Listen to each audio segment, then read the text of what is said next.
Good afternoon, everyone. The topic for discussion today will be mainly on stylistics, the use of foregrounding, and I shall be focusing mainly on schemes and tropes, how this foregrounding is done on the basis of schemes and tropes. Although these two words seem to be new to you, but if you just recall what you have learned in your previous degree course related to figures of speech, you are all versed with figures of speech. So these figures of speech that are part of our rhetoric will be again taken up in modern linguistics for stylistic analysis under the label schemes and tropes. We have learned in our previous discussion that foregrounding works on the axis of deviation and patterning. And this foregrounding or bringing some linguistic items to prominence also depends on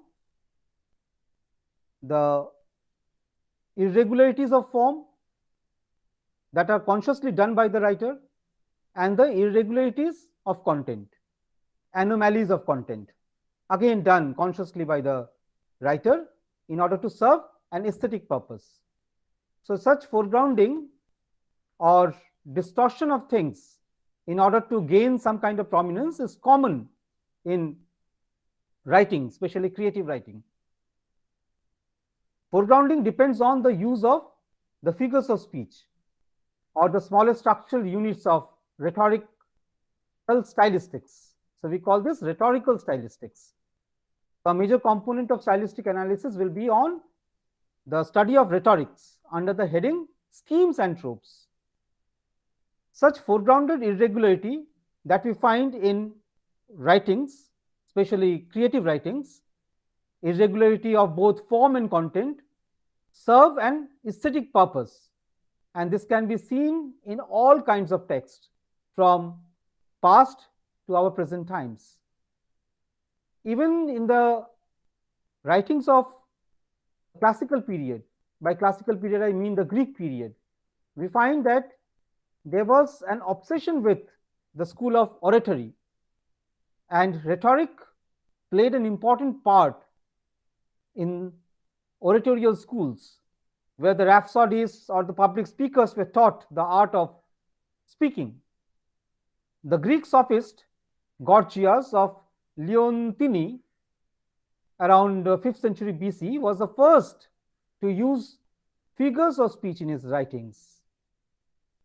So these figures of speech used by the writer during that period, Gorgias of Leontini, later on came to be known as Gorgianic figures.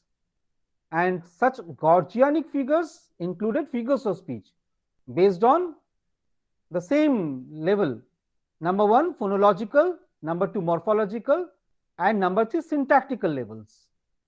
So rhetorical figures of speech were identified way back in 5th century BC by rhetoricians and were applied especially in the oratorial schools to teach the rhapsodists or the public speakers the art of speaking. So such figures of speech like ascendaton, alliteration, assonance, pun, the figures of speech with which you are all familiar with, were all introduced in the public speaking during that period.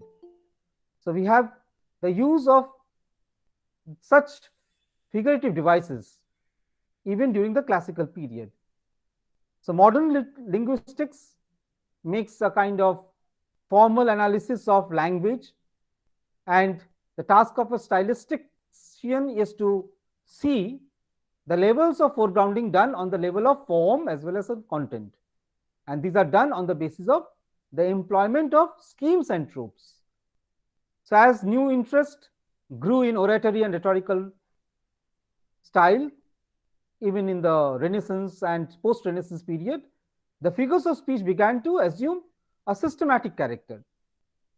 As figures of speech increased in numbers and complexity, there was a fundamental distinction drawn on the basis of its use with reference to form or content. So when we apply the term stylistic analysis to identify the figures of speech based on form, we refer to the term schemes. Similarly, when we apply the rhetorical analysis, the analysis of figures of speech in a literary text, figures of speech based on content, we usually apply the term tropes. In short, any kind of formal irregularity, deviation or patterning fall under the label called schemes.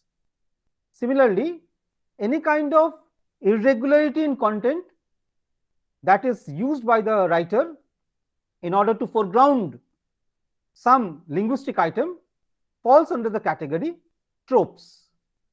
Therefore, the word schemes and tropes have a classical root. The word scheme, for example, is derived from the Greek word schemata. Okay, and tropes derived from the Greek word tropoi. So first let us see what this schemata is all about. Schemata, we understand, is a structured, schematized pattern, while trope, that is derived from tropoi, refers to association, comparison, references, analogies, allusions on the level of content. Most rhetorical devices that serve the purpose of foregrounding in the Greco-Roman tradition maintain this type of dichotomy between the form and the content. Even in 1593, way back during the Renaissance, English Renaissance period, Henry Peacham wrote a book called The Garden of Eloquence, and he mentions the figures of the Grecians, figures of speech used by the Grecians, as tropes and schematis. Okay, these are the figures of speech which are decorated with light, color and ornament according to Henry Peacham. So we find even the Roman theoretician Quintilian talking about trope. So he writes that the name trope or tropos is applied to the transference of expression from the natural and principal significance to another, with a view of embellishment of style. Naturally, this means that any kind of decoration that is done on the level of language in order to transfer the expression from the natural to some kind of unnatural, supernatural, abnormal style for the task of attracting the attention of the reader fall under the category called trope. So among the tropes are usually numbered such stylistic categories as metaphors. You are all familiar with metaphors. Life is but a walking shadow, a famous metaphor. So life is but a walking shadow. Life A is compared to a walking shadow. Similarly, here we have the metaphoric use. Such figurative devices based on comparison, association, indirectness, mainly based on meaning, can be included under the category called tropes, such as metonymy, synecdoche, hyperbole, irony, allegory, periphrasis. You all are familiar with these figures of speech. So whichever figure of speech is based on the content will fall under the category called trope, and the figures of speech that are based on formal schematized patterning will fall under the category called schemes. French theorist Petrus Ramus subjected all the figures of speech to a kind of consistent binary, classifying them into tropes and figures or schemes. So this was the first type of classification of figures of speech into schemes and tropes by Petrus Ramus, okay, a French linguist, and in that Arcadian Rhetorical published in 1588, he classified the figures of speech into tropes and schemes. Similarly, Puttenham in book 3 of the book called Of Ornament, 1589, differentiated figures of speech according to their appeal on ear appeal to our understanding, okay, or both to our ear as well as to our understanding. So this was the classification done by Puttenham. That means figures of speech can be classified into three categories.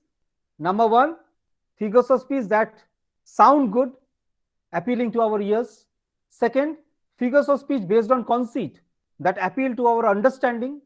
And third, figures of speech that combine an oral power with the contextual power.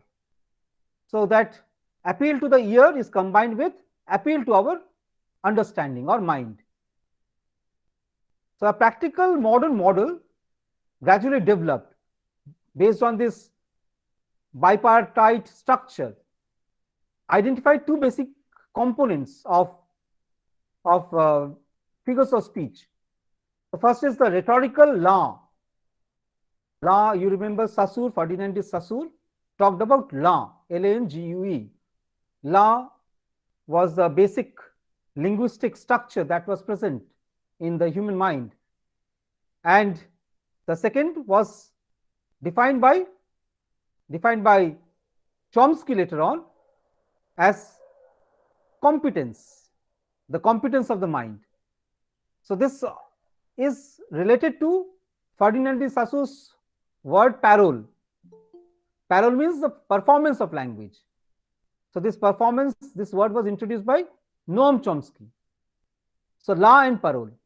Law means the basic structure of grammar that is there in our mind that helps us to understand language, while parole is the performance of the language in any form, especially in the spoken form or in the written form, the performance of the language. So the rhetorical lang or competence and rhetorical parole or performance. Both schemes and tropes therefore depend on rhetorical devices. Rhetorical devices also are related to some kind of license that a creative artist has, a linguistic artist has. What is this license all about? License to write wrong things. Okay, so create some kind of anomalies, mistakes, deviate from the pattern, regular pattern, and then restructure that into any new form, new scheme, new alternative structure is given to the writer. Therefore, life is a walking shadow. We know life is life. Life is nothing more than a life. But if you compare life to a walking shadow, or camel is the ship of desert, so you are speaking nonsense. You are creating a kind of abnormal statement that is not normal, anomalous statement. But this statement also has a figurative expression that contains an inner meaning, where we have the referent A being compared to the referent B, and through this comparison a new type of signification is added to the object or to the subject. So such figures of speech based on licenses of anomalies or deviation, licenses of patterning or structuring, these are rule violating, of course, and such operations consist mainly of deviation and patterning. So you break the rules, violate the rules of grammar, violate the rules of spelling, structure, and then create something that is deviating from the regular, and then shape that into some pattern. The task of a stylistician is to search what is the purpose of this, on what level has this been done, on the formal level or on the contextual level, on the level of structure or on the level of meaning, and then find out what is the purpose of the writer. How does the writer foreground the thing, bring that particular linguistic item into prominence, and then search for the reason why that particular linguistic item has been given prominence through such a deviation and patterning. So we have these different types of rhetorical devices that are used extensively in literature. So Quintilian proposed a fourfold method. Okay, this was a very famous method of analysis, stylistic analysis of text.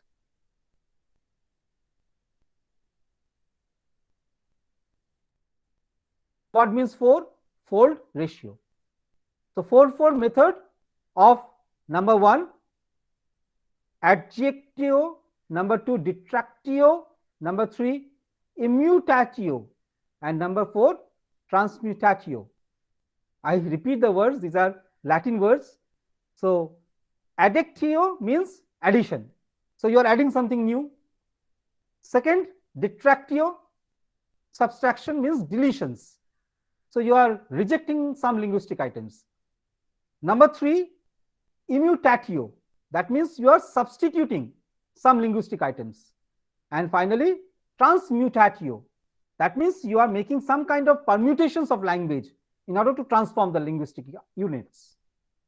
So I repeat, these fourfold methods by which a writer foreground certain linguistic items.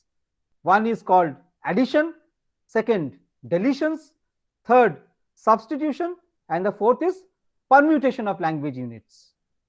So on the linguistic levels, schemes and tropes are, I repeat, phonological, morphological, syntactical.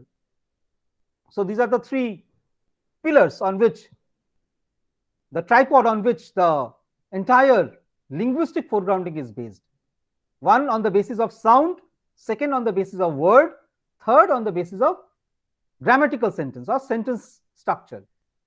So it also works on the level of semantics, means the meaning.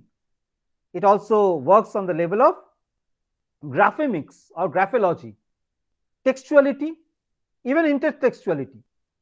So most linguistic and formal criticism regard intonation again as a verbal factor of greatest sensitivity, elasticity, and freedom. So we have another vital aspect in this orality of the text. Text is also an orature. Okay, any kind of text that is performed is also a part of orature, oral literature. So in that oral literature, the sound and the sound composition does matter.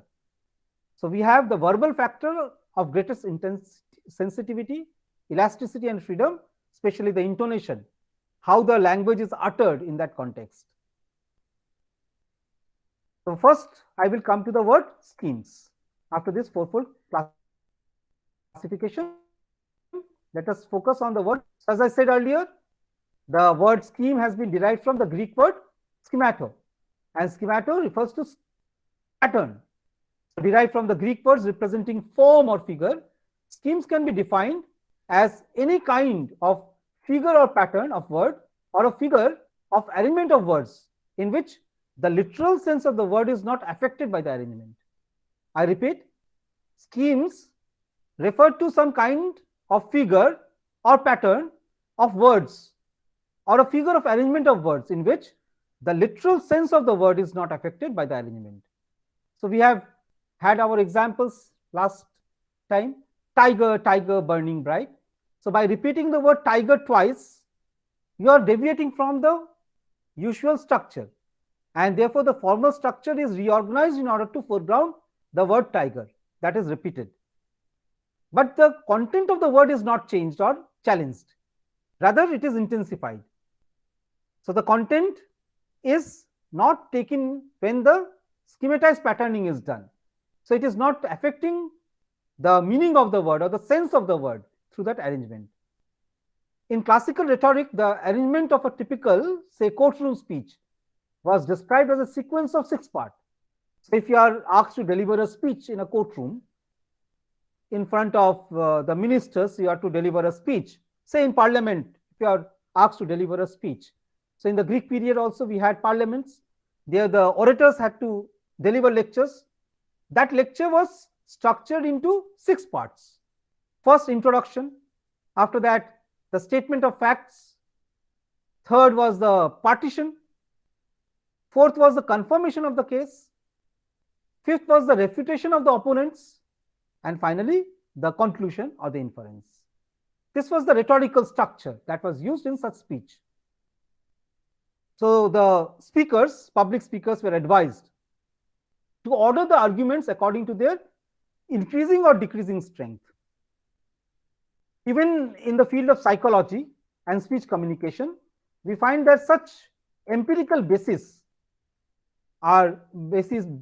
is used, and various strategies of arrangement are incorporated in delivering the stories. Say the news reporting that is done in order to attract, say, a breaking news. Some important aspect of the news is foregrounded, and then there will be a structure. The main information will be withheld, okay, or will be introduced in the front, or will be kept in the middle. That type of arrangement is done consciously by the reporter in order to make the reportage more interesting. In modern mass media, by mass media I mean the print journalism or the audiovisual journalism, TV journalism, nowadays internet journalism. So we have in the mass media sequencing of information, sequencing of arguments, the placement of facts, the logical deduction, the refutation of the words given by the opponents, and then a general conclusion. All this is done in order to appeal to the audience. So just such linguistic communication is made valid through an effective structuration of the content. But the content is not changed as such. Rather, the content is made more effective through this schematized patterning. Geoffrey Leach in his famous work, A Linguistic Guide to the Study of Poetry, has suggested that schemes are, I quote from Geoffrey Leach, foregrounded repetition of expressions. I repeat, schemes according to Geoffrey Leach are foregrounded repetition of expressions. So Geoffrey Leach says that schemes are those figures of speech which arrange words into schematized patterns of foregrounded irregularity of form. Schematized pattern of foregrounded irregularity of form. So this irregularity of form is done again through the axis of deviation as well as axis of patterning on different levels, mainly on the phonological level, morphological level, and syntactical level. Schemes therefore depend essentially on syntagmatic relationship. Okay, the arrangement of the sound structures or the component of the form that we call syntagmatic relationship. So schemes mainly depend on syntagmatic relationship. Such schematized patterning of sound clusters, syllables, and rhythm based on accentual syllabic scheme can be seen in literature. So Jan Mukarowski, a modern linguist of the 20th century, regards schemes as aesthetically purposeful distortion of form. I repeat Jan Mukarowski's definition of schemes. He defines schemes as an aesthetically purposeful distortion of form. Therefore, tiger, tiger, burning bright is an aesthetically purposeful distortion of form. And this serves the purpose of the writer. Even Tomasz Wensky regards this, they are all Russian formalists, regarded these schemes as poetic speech organized in terms of sound. So any kind of verbal utterance, oral utterance is a composition in sound. The way I am delivering this lecture, I am also using such components of sound in order to make this lecture more interesting. So such schematized patterning is also done by me. I am also doing some kind of repetitions. But because this is a lecture method and the mode of communication that is restricted in the academic discourse, within the academia, the discourse is being done, I cannot use ungrammatical sentences as far as practicable. But in case of poetry, there is a license of the poet to restructure the sentence according to the purpose of foregrounding. So the schematized patterning of sound cluster, syllables, rhyme, rhythm, meter, okay, all these are done consciously by the poet and everything is organized in terms of sound. Schemes make the foregrounding effect through the development of normal syntactic patterns by repetition and juxtaposition, as well as through phonetic repetitions. So I was talking about use of sibilants, the use of s sound. When to the sessions of sweet silent thoughts I summon up remembrance of things past, I sigh the lack of many a things I sought, with old woes new veil my dear times waste. So as the content is related to some kind of nostalgia, memorizing, mnemonic, okay, melancholic content, the poet has consciously used the patterning of the s sound, and this is consciously done. So in our normal day-to-day speech, we do not speak in alliterations, but in poetry, such alliterations are used. Full, fathom, five, thy, father, lies. The use of alliteration can be seen. Puffs, powder, patches, Bible, billet doux. So in the line, we have the repetition of per, and then Bible, billet doux, the repetition of b. So per, you all know, is a plosive. Per, bilabial, plosive, that is voiceless. B is also a bilabial plosive, that is voiced. So there is a conscious patterning of the initial consonantal sound in this line, where we have the repetition of voiceless bilabial plosive thrice and bilabial voiced plosive twice. So per, b. So we have a repetition and a structure, a rhythmic structure. So this schematized structure make the foregrounding effect more interesting, and through repetition, juxtaposition, the schematized patterning is done. So such common schemes are those that depend on repetition as well as juxtaposition.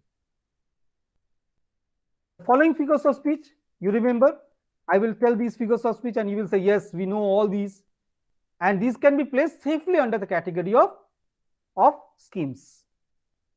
So you have different classes, different types of figures of speech. If you remember, some figures of speech are based on repetition. So figures of speech based on repetition of linguistic item can be placed under this category. So under this we have tautology. So you remember what is tautology? Something is not spoken in direct way, rather it is spoken in indirect way through repetitions. Okay, the same expression is used again and again. Then we have epistrophe, the last word repeated, anaphora, the first word repeated. So palilogia, we also have the shortening of the words. Instead of not, n apostrophe t. Instead of above, apostrophe bove. So the deletion and contraction. So we have apocope, syncope. So such figures of speech based on some formal organizations, mainly of repetition, as in tautology, epistrophe, anaphora, palilogia, apocope. We have a figure of speech that can be related to schemes. There are also figures of speech based on construction. Several figures of speech, you know, are based on construction. Figures of speech such as interrogation. By interrogation, you understand a figure of speech that is rhetorical question whose answer is implied. So you must be listening to my speech. So this is an interrogation, a rhetorical speech. So the answer is, of course, yes. Such rhetorical devices are used. Interrogation. Exclamations are there. Exclamatory sentences are used. And we have chiasmas, hendiadys, zeugma, ascendaton, polyscendaton, hyperbaton. All these figures of speech are figures of speech based on construction. Such figures of speech can be safely clubbed together under the category called schemes, because they are all based on formal construction. So you are aware of these words: interrogation, figure of speech, exclamation. Yes or no? Yes, sir. Yeah, you are all familiar. You know all these things. So you have done excellent identification of rhetorical devices in your UG exams. So you are aware. Fair is foul, foul is fair. Do you find any kind of patterning? A is B, B is A. Yes? Any kind of patterning is there. Patterning is there, formal patterning is there. And this formal patterning is called chiasmus. Chiasmus. Beauty is truth, truth, beauty. So A is B, B is A. Second part of the statement appears to be meaningless, worthless. Because if A is B, it is obvious that B will be A. And yet this rhetorical device is to give emphasis on the combination of the two. If fair is foul, foul has to be fair, we understand. And when both are brought together, we understand that everything is foul. That is the inference. Everything is fair, say, if I draw this inference, everything is fair, and then come to the conclusion that fair is foul. Fair is foul. So everything is fair, fair is foul. And then I again draw an inference that fair is foul and foul is also fair. So everything is fair in love and war. So anything that is foul in the world of politics, in the world of war, in the world of love, is assumed to be fair. So this is a nonsensical statement, a statement that does not hold any meaning. But an inner significance is there through this patterning. If someone says fair is foul, so what does it mean? It becomes close-ended, that anything that is fair is foul. But once you say that foul is fair, you come to another realization that anything foul is also fair. And therefore that fair that has emerged in spite of being foul will also become foul. So the conclusion is that everything is foul. But what is that? The appearance matters. Whether that thing is presented as fair or not, that matters. Churi bidya mahabidya jodi na poro dhara, right? So until unless you are caught, one is not a thief. If one is not caught, one is not a thief. Therefore stealing is fair or foul? Stealing is foul when a person is caught. Stealing is fair when the person is not caught, because no one knows about it. So this is the irony that is implied through the change in structure. The purpose of the writer, say William Shakespeare, in the opening scene of Macbeth is to strike the keynote through this expression, that anything that is done by Macbeth that appears to be foul will turn out to be fair, because he will get the throne. But anything that he has achieved, deemed to be fair, will also turn to be something foul, because in order to maintain his throne, he will have to commit crimes after crimes, sin after sin. Therefore, in this text, everything that assumes to be fair becomes foul, and anything that is assumed to be foul becomes fair. This is a kind of justification of Macbeth's deed, and also a condemnation of Macbeth's deed. And therefore, Coleridge said that this line, this opening scene, strikes the keynote of the play. And in the opening scene, the most important foregrounded expression is fair is foul, foul is fair. So that is at the core of this opening scene of Macbeth, best foregrounded in dramatic terms. Sir, I have a question. Yes, yes. Sir, what is willing suspension of disbelief that Coleridge used as a tool to foreground his subject matter? Yeah, poetry depends on a willing suspension of disbelief, according to Coleridge. But this willing suspension of disbelief for a moment to trace a semblance of truth. Am I clear? This willing suspension of disbelief is for a moment, yes, in order to trace a semblance of truth, so that you can realize the foregrounded meaning of the text. Okay, I am giving an example. It will become easier for you. Coleridge's example. So Coleridge in Rime of the Ancient Mariner uses such lines: nor dim nor red, like God's own head, the glorious sun upraised. So I am repeating the line: nor dim nor red, like God's own head, the glorious sun upraised. So first sentence, nor dim nor red. So I ask, what is the color? We do not know. We do not know. So we have to suspend a sense of disbelief. So whatever the poet is saying, let us believe in what the poet is saying. So poet is saying not dim nor red. Then the second sentence is like God's own head. So we have to imagine something that is appearing with the help of a simile, like God's own head. We have never seen God's head. So we have to imagine something in relation to God's head. And then in the third sentence, the poet is saying the glorious sun uprist. So sun rises in the east, every day the sun rises. In order to add some supernatural qualities to the sun, Coleridge has presented the sun in supernatural terms. Okay, God is compared to the sun is compared to the supernatural God. And the coloration of this sun is also not dim nor red. So the color is also not specified or stated clearly. And finally, Coleridge says, the glorious sun uprist. Uprist, this word, doesn't it strike your ears? So you have to suspend your sense of disbelief. Why? Because Coleridge is not using a wrong word. So you have to accept whatever Coleridge is using. Then you have to trace a semblance of truth. So sun is uprising, the uprising of the sun, the rising of the sun. Okay, rose, that word is there. The glorious sun rose might have served the purpose. But Coleridge has coined a word, uprist.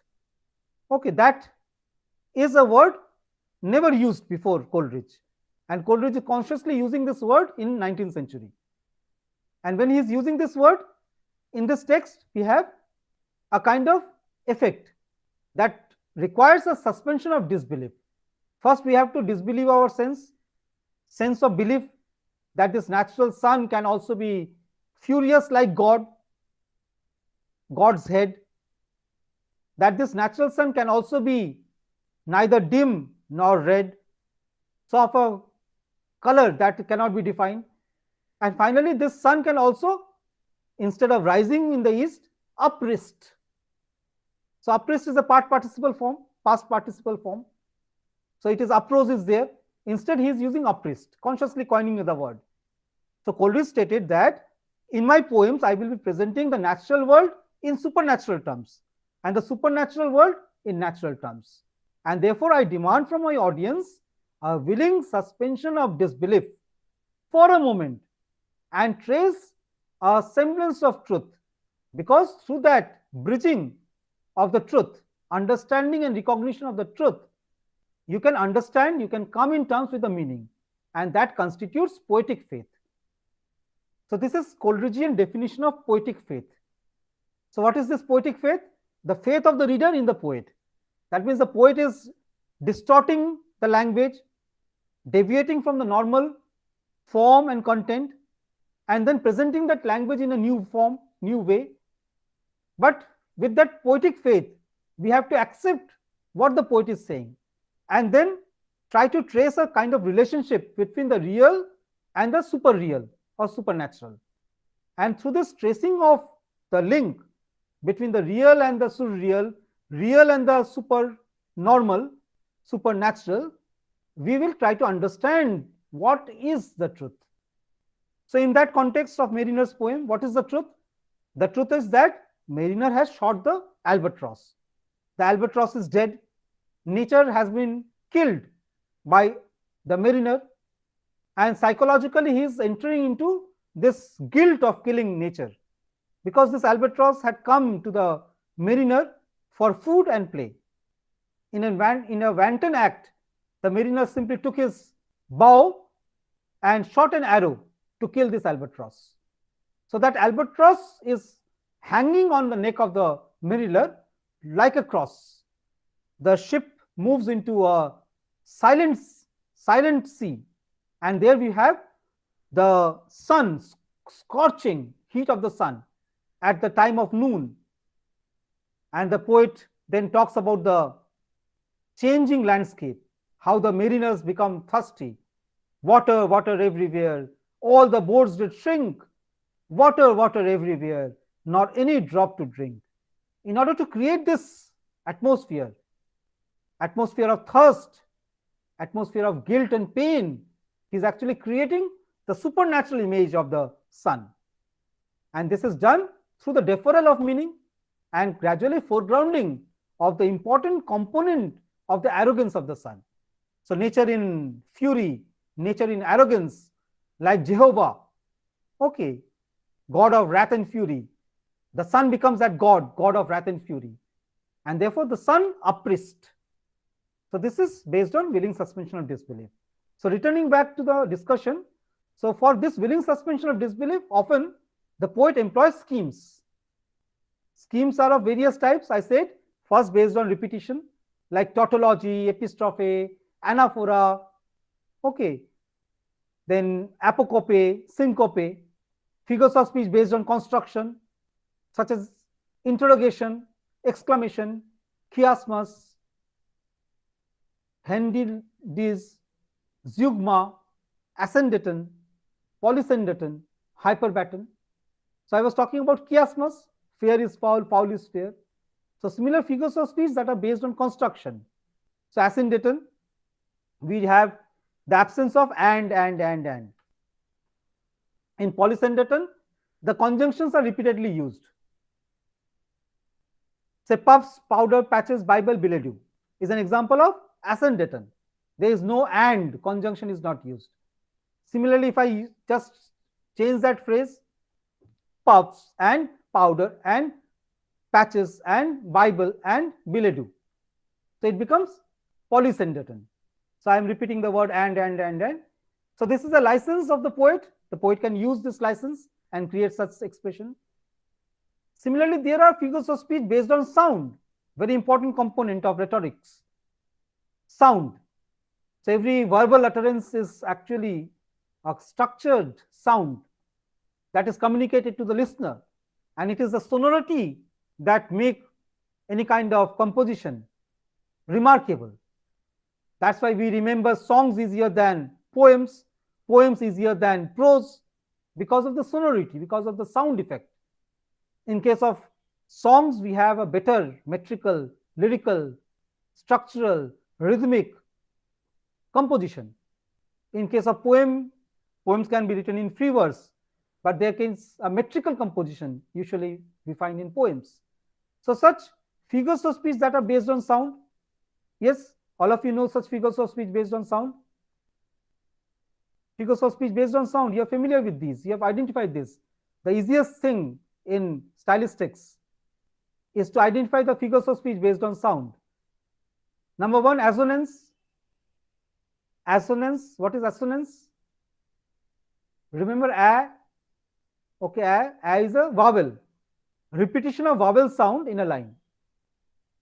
How many vowels are there in English RP? You all know 20 vowels are there. Yes, sir, 20. So all these 20 vowels are cardinal, okay, core sounds, pure sounds. Okay, this can be classified into two types. One is called monophthongs, one is called diphthongs in English RP. Monophthongs means the tongue, the active articulator, will take only one position. In case of diphthongs, there will be a glide of the tongue, dip of the tongue, therefore diphthongs. So we have 12 monophthongs in English RP and 8 diphthongs in English RP. So if you have a repetition of such vowels in a line, you get assonance. Assonance has a great sonorous effect on our ears, especially pure vowels, both short vowels and long vowels. So there are 7 short pure vowels and 5 long vowels. So when you have a repetition of these sounds in a line, it produces a kind of sonorous effect on our ears. And this is a great rhetorical device called assonance that is regularly used by the poets. There is also a mixture of vowels. Say puffs, the vowel sound is different. Powder, ow. Patches, a. So puff, a. Powder, ow. Patches, a. Bible, I. See the difference? Billet, e. Do, oo. So different sounds are used. Different vowel sounds are used. This is not an example of assonance because we do not find in this line the repetition of the vowel sound. But in this sentence, just I said, nor dim nor red like God's own head, the glorious sun upraised.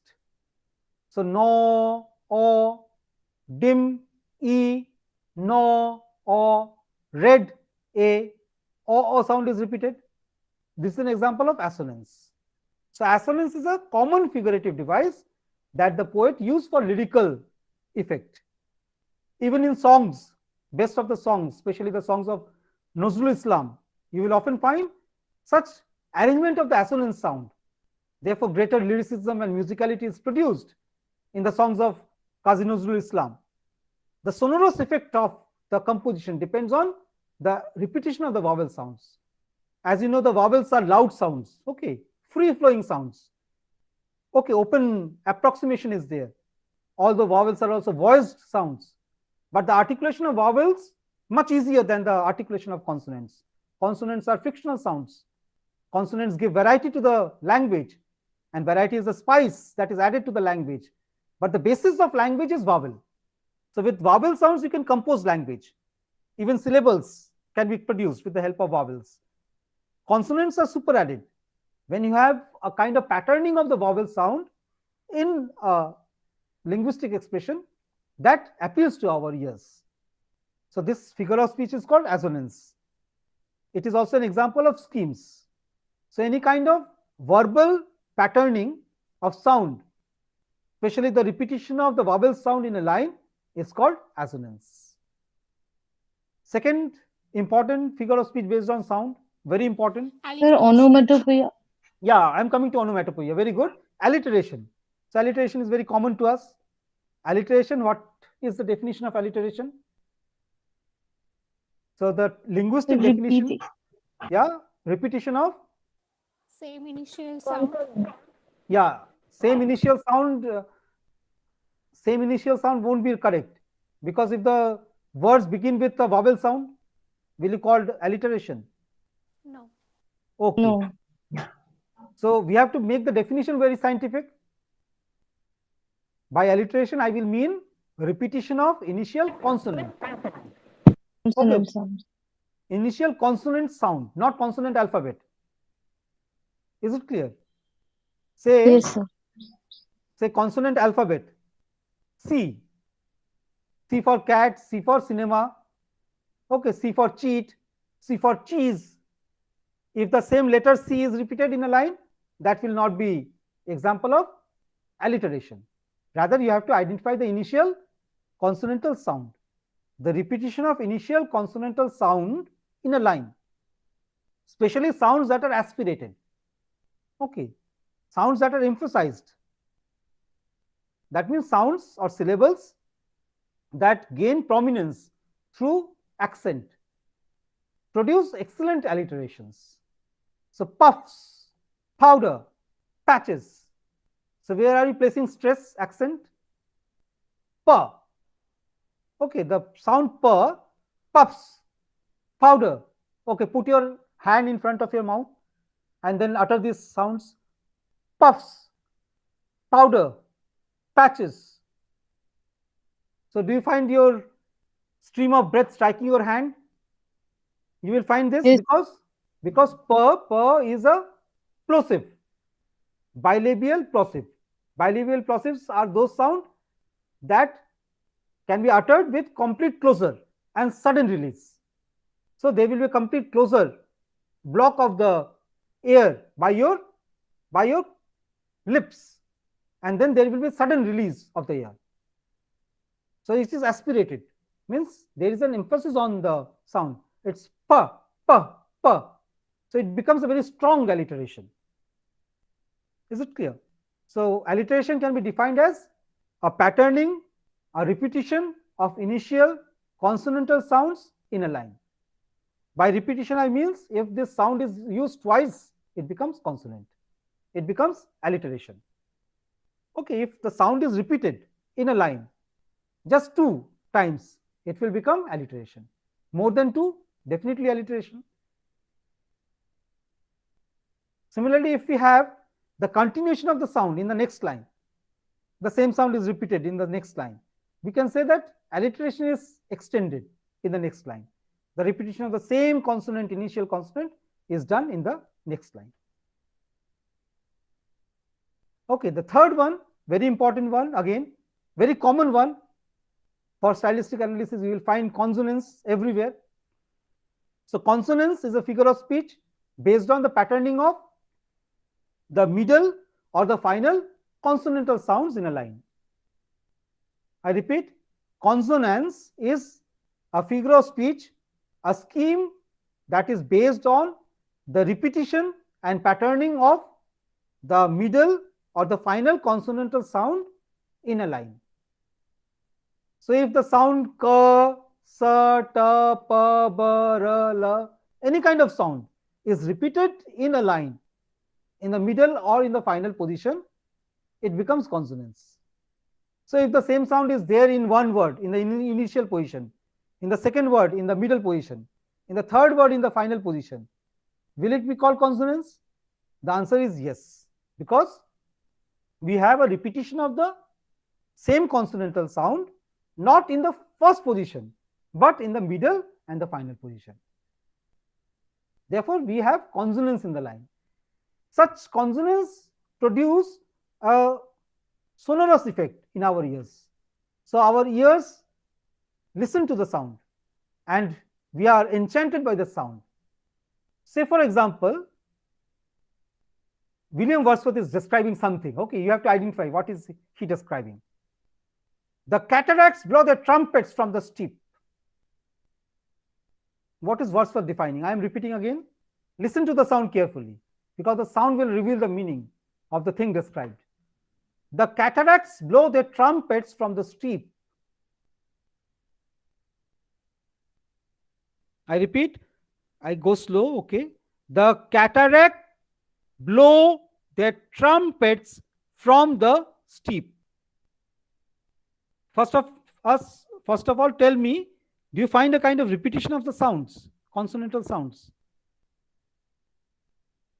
So answer is yes or no? Yes, ta sound. Yes, sir. Ta Yes. sound. Okay. I repeat, the cataracts blow their trumpets from the steep. So you have rightly identified there is a repetition of the ta sound. Second is the sound composition representing some kind of effect of some loudness. Is the sound low or loud? Loud, sir. Loud. Loud. So you have come to this understanding. So through this clustering of the consonants, the poet has produced a kind of loud sound. Now tell me, what type of sound is this? What is being described here? What is being described here? A waterfall is being described here. Okay, can you hear the sound of the waterfall? You can imagine the pictorial image produced by the poet. The cataract is another word for waterfall. Okay, blow, the trumpet. So you visualize a person called cataract is blowing the trumpet from the steep. Steep means the hills. So you imagine this person, a large figure, image, holding a trumpet in the hand and blowing the trumpet or producing a loud sound. This visually resembles a waterfall. So from the mountain steep, a waterfall is there, and you can hear the sound of the waterfall. And that sound is presented through a clustering of the consonantal sounds. Such clustering of the consonantal sounds can be seen in literature. Either these sounds are produced by softness or loudness, and in case of some onomatopoeic natural sound, such consonance, assonance, alliterations are commonly used. So I come to the next figure of speech based on the arrangement of sound, schemes based on arrangement of sound called onomatopoeia. Okay, you identified onomatopoeia as a figurative device based on the patterning of sound and sound clusters in order to represent ono, same, mato, poia, same soundness. Okay, if an object has a sound, say, you can hear the sound? Yes, sir. Yeah, represent that in language. So how will you represent that in language?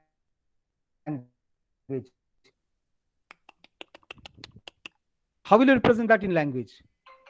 So if you have a language to represent this, if you have got a language to represent this, The clap. clap. So is it resembling? Is the sound resembling the word? Sound of the word? Clap, clap, clap, clap, clap, clap, clap, clap, clap. Is there any resemblance? Yes, sir. Okay, if resemblance is there, then we come to the conclusion, yes, we can say that this resemblance makes this word clap onomatopoeic. Okay, so I am now whistling, okay. So whistling, the sound whistle, whistle, whistle, whistle, just use utter whistle, whistle, whistle, whistling, whistling. So it will come out. Okay, now I am producing a voice sound, buzz, buzz, buzz. So how will you write that? B-U-Z-Z, the sound produced, Buzzing B-U-Z-Z, sound. buzz. So buzzing, the buzzing of the bees. So is it producing the natural sound? Yes, sir.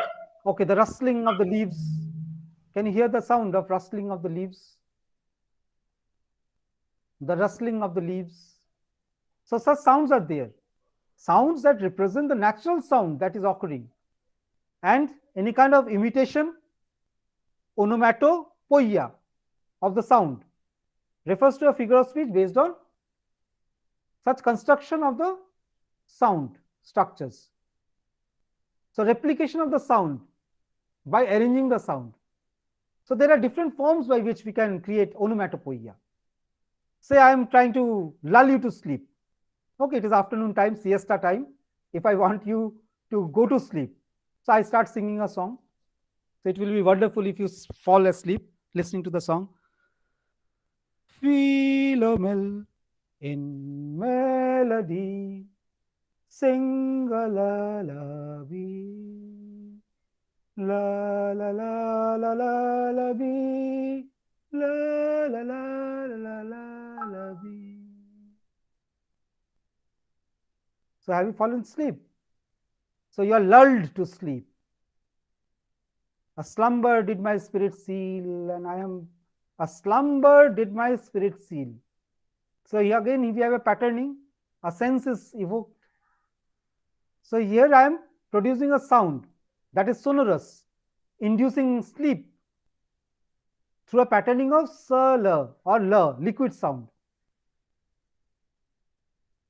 Philomel in melody, sing a lullaby, la la la la la la bee, la la la la la la bee.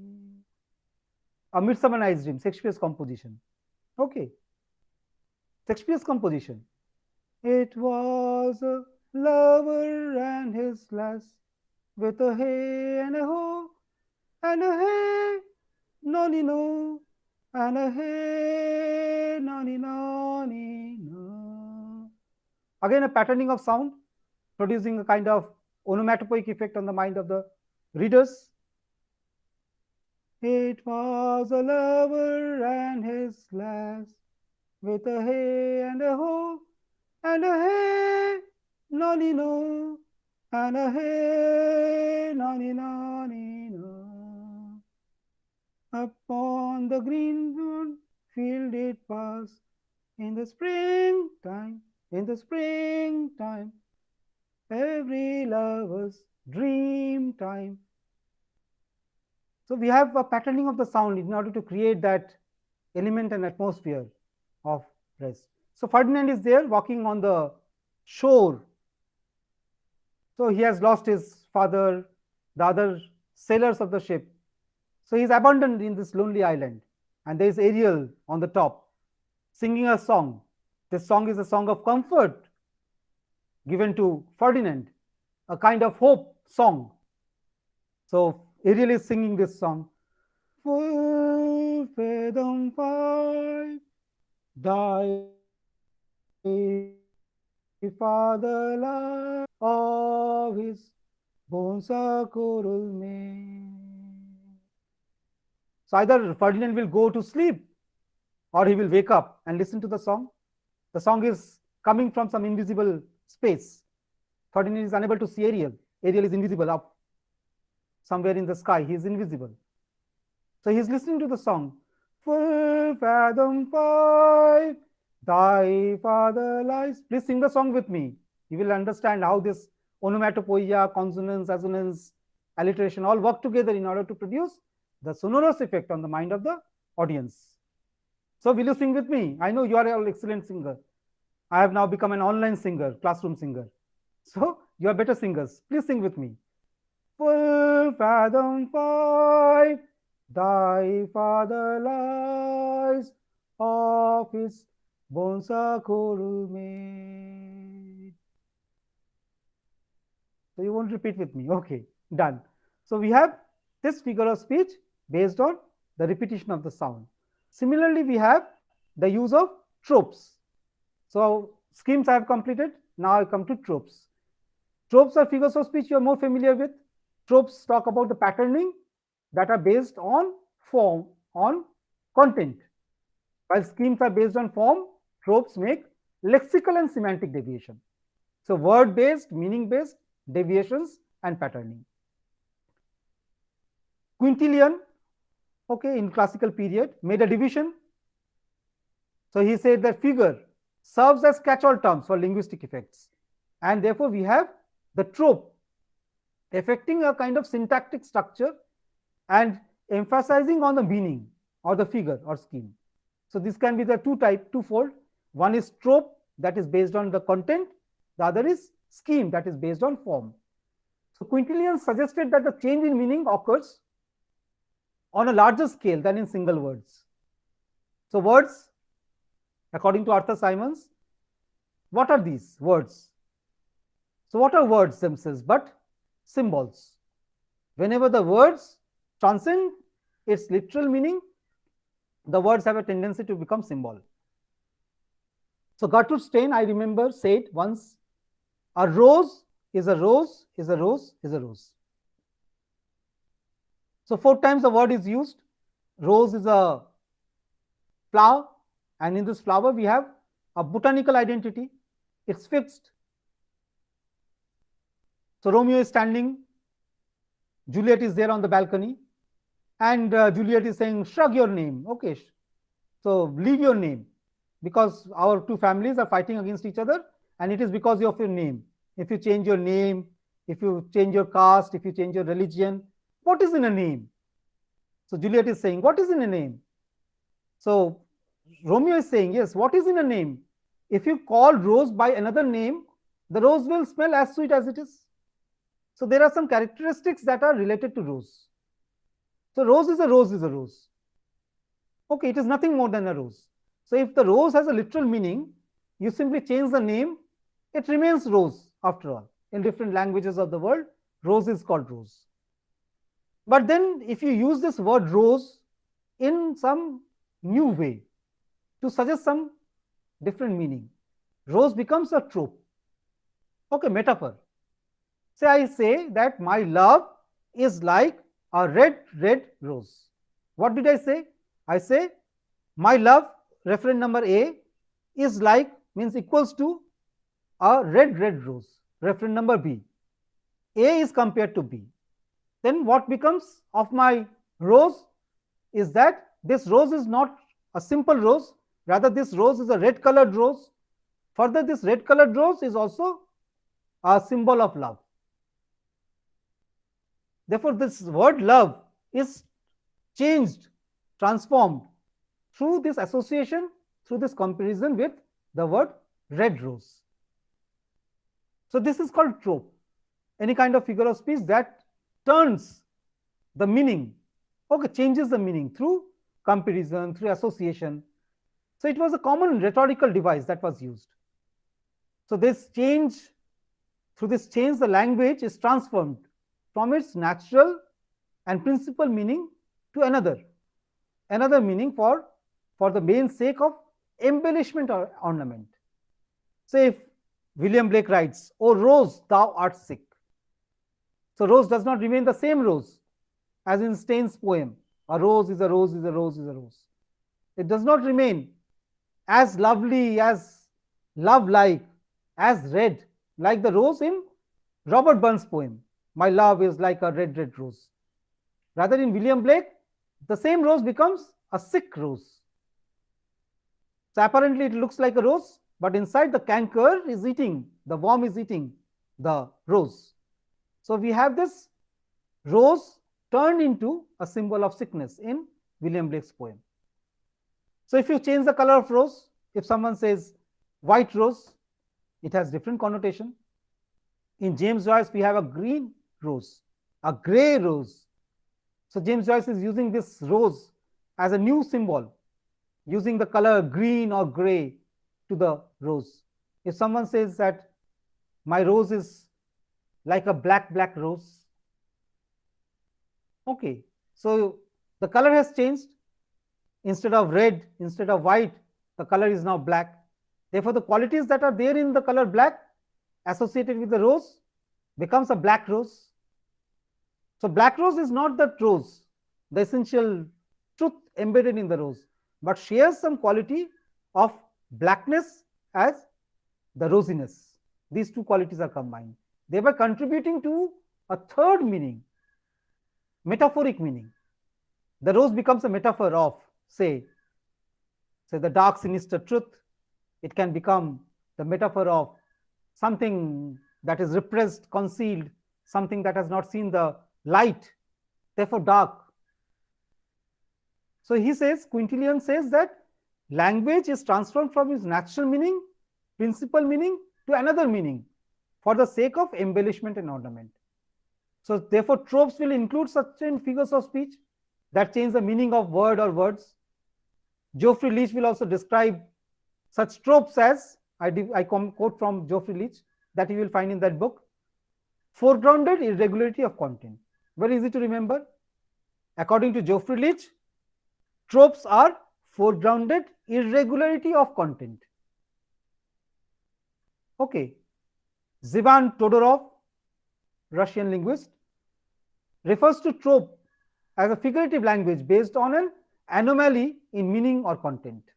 Okay, anomaly, mistake in meaning or content, done for the same purpose of foregrounding, aesthetic foregrounding. And H.P. Grice, in his Logic of Conversation, uses the phrase maxim of quality, okay, meaning a concern for truthfulness, and says that this maxim of quality is sacrificed in case of tropes. Say a truth that is attributed to any word is sacrificed, and a new type of associated truth is attributed to that word. Okay. So if someone is walking on a street, he is very tired. If you say that the plowman plods on his weary way, the way is not tired, the plowman is tired. Okay, the plowman is tired and walking on the way home. But here the poet has transferred the meaning. Weary, that is an adjective that is more appropriate with reference to the plowman, and that has been transferred to the way. Way is inanimate, okay, object. Way cannot be tired, but the tiredness of the way suggests the tiredness of the plowman, and that has been done through this foregrounded irregularity of content. So this becomes an example of trope. So maximum truth, maxim of quality, maximum truth is sacrificed. So while schemes depend on syntagmatic relationship, tropes depend on paradigmatic relationship. Paradigmatic relationship refer to the meaning of the narrative. Okay, what is the paradigm? What is the content? So it refers to the paradigmatic relationship. So tropes are the result of unusual choices from the items which the grammar makes available in a given pattern. Several figures of speech we can see fall under the category of tropes. There are various figures of speech that fall under the category of tropes, very common. So among the most common figures of speech, we have figures of speech based on similarity, resemblance, or comparison. Yes, you know all these figures of speech. Number one, simile, so as, like, but. Use that word, you get comparison between referent A and referent B. So camel is like the ship of desert. We have camel and ship of desert, two referents compared in explicit way, okay, or implied way, implicit way, with the help of like, implicit way with the help of like, to make it a simile. In the poems of mainly Milton, say Paradise Lost, we find a series of similes like this. So we have in songs also. Songs, popular songs, you remember the popular songs? चौदहवीं का चांद हो तुम, okay, झील सी नीली आंखें. So all these are similes, metaphors, where something is compared to something. Idea, word, these are compared, and through this comparison a special meaning is created. So with the help of such words we have similes. We also have metaphors, very common metaphors. Metaphors, we have an explicit comparison. A is B, okay, referent number A is B, that is called metaphor. Again a figure of speech based on resemblance or similarity or comparison. We also have fable, parable, allegory, hypocatastasis. So these are all figures of speech based on comparison.